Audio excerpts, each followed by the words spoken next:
Hello students, welcome to Legacy IAS Academy. Today we are going to discuss about recently unveiled statue of Netaji Subhash Chandra Bose at India Gate. So in this particular video, we are going to discuss in detail about who was Subhash Chandra Bose, what has been his contribution as far as India's freedom struggle is concerned, and also we are going to discuss briefly about the significance of India Gate and the nearby region where the statue of Subhash Chandra Bose has been unveiled. So before moving to the main topic, let us try to understand that what is the context in which we are discussing today's issue. So yesterday, statue of Netaji Subhash Chandra Bose was unveiled by Prime Minister Narendra Modi at India Gate, and the statue is of jet black color, made up of granite stone. It was placed under the grand canopy that is located to the east of India Gate. If you try to understand the location more clearly, so it is located somewhere we can say halfway. If we talk about the east-west axis to the National War Memorial that has also been developed very recently. If you have not watched National War Memorial Museum video, it is on our channel. You can go and check that out, where we have discussed in details what is the National War Memorial and what is its significance. So now coming to the main topic, that the unveiling of Subhash Chandra Bose statue is also coinciding with the inauguration of Kartavya Path, which was earlier known as Rajpath, which was the road that is connecting India Gate to the Rashtrapati Bhavan. Now let's try to understand slight details about the statue. So as we can see from the picture here, the statue is dark grey in color, made up of granite stone, as we have just discussed. Overall, the statue is not very tall. It just stands at 28 feet tall. And if you compare this with the tallest statue of the world, which is located in India itself, the Statue of Unity, that is standing somewhere about 600 feet. Overall, the weight of statue is somewhere around 65 tons, and it is made up of monolithic block of granite. And this granite has been brought to New Delhi from Khammam region of Telangana. The unveiling of a statue is also coinciding with 125th birth anniversary of Subhash Chandra Bose. Before the unveiling of this statue made up of granite, in the earlier period of this year, somewhere in the month of January, the 3D hologram statue of Subhash Chandra Bose was also inaugurated, and it was placed here in this place where the granite statue has replaced it right now.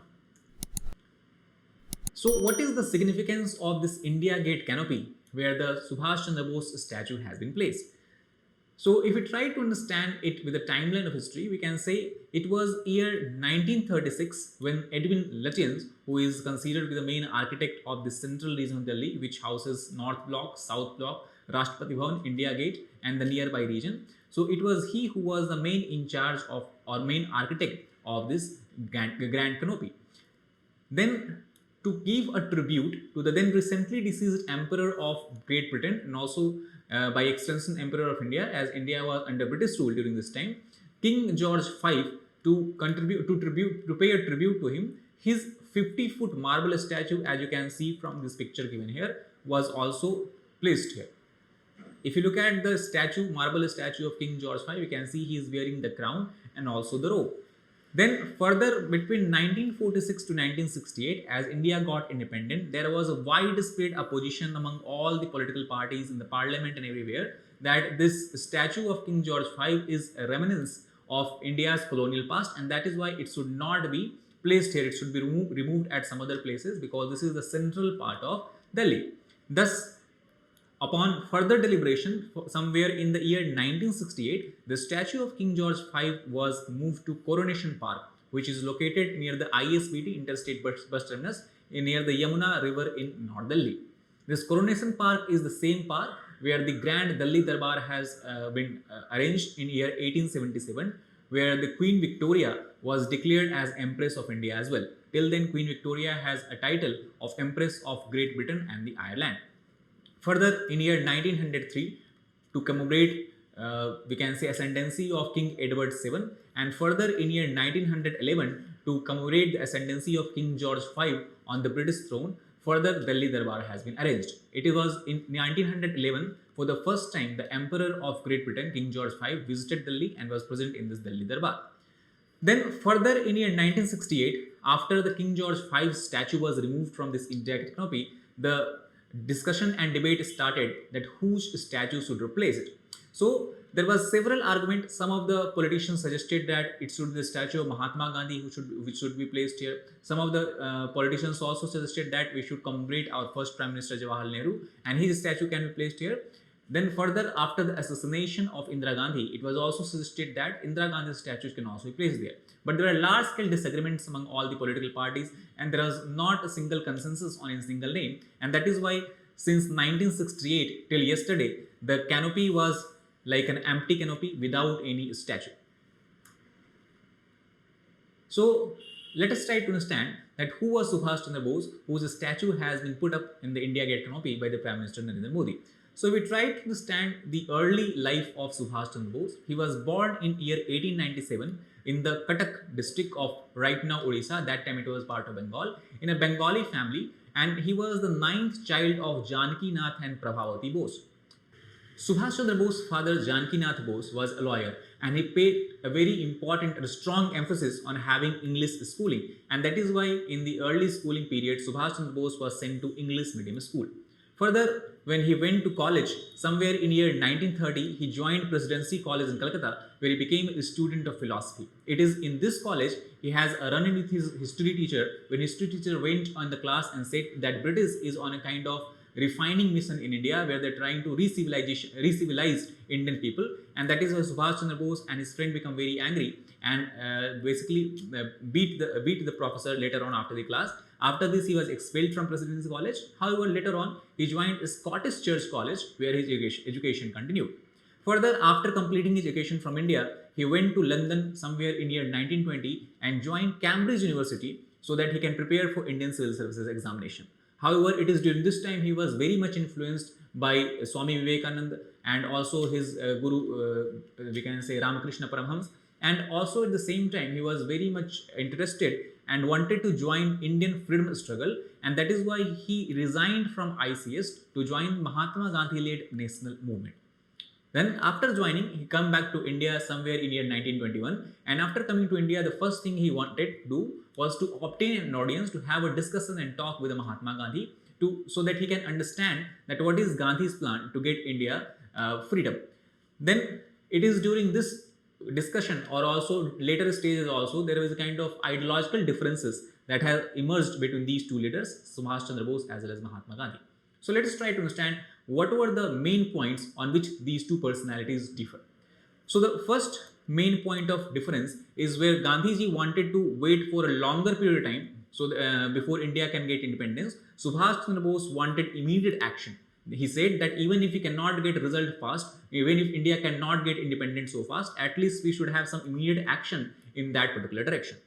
The second point of difference is where Gandhiji was anti-materialistic in nature and he was hostile to modern technology. Subhash Chandra Bose used to believe that it is the technology and mass production of goods and commodities that are very much essential to the survival and dignity of human in today's life. Similarly, the third point of difference was also in the nature of government. On the one hand, where Gandhiji was proponent of decentralized society, kind of society which is based on village level system of governance. On the other hand, Subhash Chandra Bose believed in a strong central government because he believed that this is the only kind of government which can provide stability to the modern India. The fourth major point of difference is in terms of violence. While Gandhiji was a strong proponent of non-violence, and he said that does not matter what kind of situation we are in, violence should never be resorted to. On the other hand, Subhash Chandra Bose was in firm belief that if and when it is necessary, violence can be a very important tool to achieve our political goal or political objective. So these were the four major differences on which the Gandhiji and Subhash Chandra Bose strongly differ from each other. However, we also have to keep in mind that despite these differences, Subhash Chandra Bose was very much fond of Mahatma Gandhi. He very much respected Mahatma Gandhi, and example of this we can see from the fact that it was he who for the first time has given the title of Father of the Nation to Mahatma Gandhi when he was broadcasting from Azad Hind Radio in Singapore in year 1944. Now we have discussed that Subhash Chandra Bose differed greatly in ideology with Mahatma Gandhi. However, he joined Indian National Congress, and for almost 20-30 years he fought within Indian National Congress for the freedom of India. And let us try to understand then that what has been the contribution and what has been the relation of Bose with this Indian National Congress. So between 1921 to 1938, Subhash Chandra Bose emerged as one of the most powerful leaders in the Congress party. The reason was he was very young. Also, he has radical ideology. He was left wing. He also was leaning toward left wing, and that is why he has support of lot of youth, not only within the Congress leadership but also among the large masses of society and the country as well. However, in 1938, in the Haripura Congress session, we can see the popularity of Subhash Chandra Bose because he was elected as a Congress president. It was during this Congress presidency and Haripura session, he demanded that Swaraj should be declared as a goal of Indian National Congress and as a goal of India to get freedom from the British Empire. However, in year 1939, we have some problems that has emerged in the leadership of Indian National Congress. He again defeated Dr. Pattabhi Sitaramaiah in 1939 Indian National Congress session. However, Dr. Pattabhi Sitaramaiah was candidate who was backed by Mahatma Gandhi himself. And that is why the defeat of Dr. Pattabhi Sitaramaiah was taken as a personal defeat by Mahatma Gandhi. And thus he was not happy with that. And to show solidarity with the candidate of Mahatma Gandhi, Sitaramaiah, as well as to show solidarity with Mahatma Gandhi himself, several leaders including Jawaharlal Nehru, Sardar Vallabhbhai Patel and Dr. Rajendra Prasad resigned from the Congress Working Committee. Further, Subhash Chandra Bose wanted to create a separate committee, separate Congress Working Committee, but he was unsuccessful. And thus few weeks later, Dr. Rajendra Prasad Singh replaced him as a Congress president, and Subhash Chandra Bose then resigned from the party. However, even after resigning as a Congress president, he also aimed to set up a forward bloc within the Congress itself. And the main objective of creation of forward bloc was to bring all the radical left elements of the party together so that they can fight together hand to hand. After this, let us try to understand that what has happened in the life of Subhash Chandra Bose. So as we discussed, after getting defeated, or we can say after resigning as a Congress president due to differences with Mahatma Gandhi, somewhere in year 1940, Subhash Chandra Bose wanted to launch a campaign to remove the monument that were dedicated to the victims of black hole incidents of Calcutta that happened in year 1756. So in the black hole incidents of Calcutta, several of the English or British soldiers were killed or died in the very confined area of imprisonment. But before he could launch such campaign, he was arrested by British before. However, once he was in jail, he started a hunger strike, or he went on a hunger strike, and due to this, he was further released from the jail. After being released from the jail, he knew that he cannot live in India for a longer period of time because he will always face a risk of arrest by the British officers. And that is why he fled to Kabul, which was controlled that time by Soviet Union by the northwestern part of India. And further from Kabul, he went to Nazi Germany at that time. And it was in Nazi Germany, he lived for 2 years, where he also met with the top leadership of Nazi party, including Adolf Hitler himself. And then, since Nazi party or Germany was fighting against British, they actually we can say they actually helped Subhash Chandra Bose to fight against the British, and he allowed Adolf Hitler allowed him to set up Azad Hind Radio, and also several prisoners of war who were of Indian origin, who were captured by Germany during World War II, were handed over to the Subhash Chandra Bose.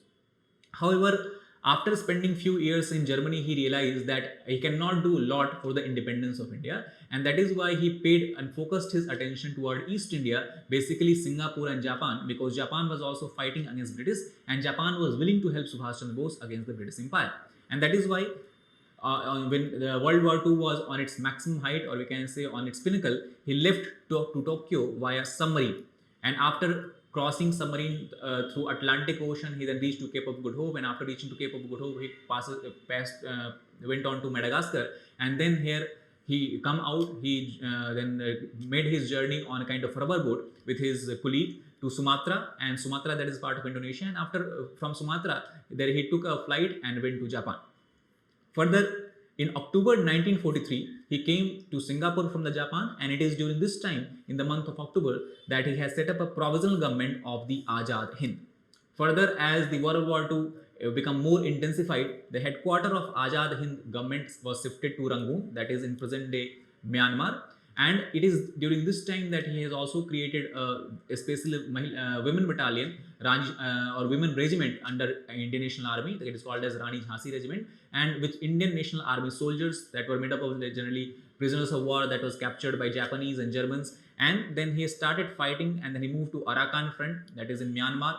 Then INA crossed the Indo-Burma border and marched toward Imphal, that is Manipur, and further to Kohima in the Nagaland.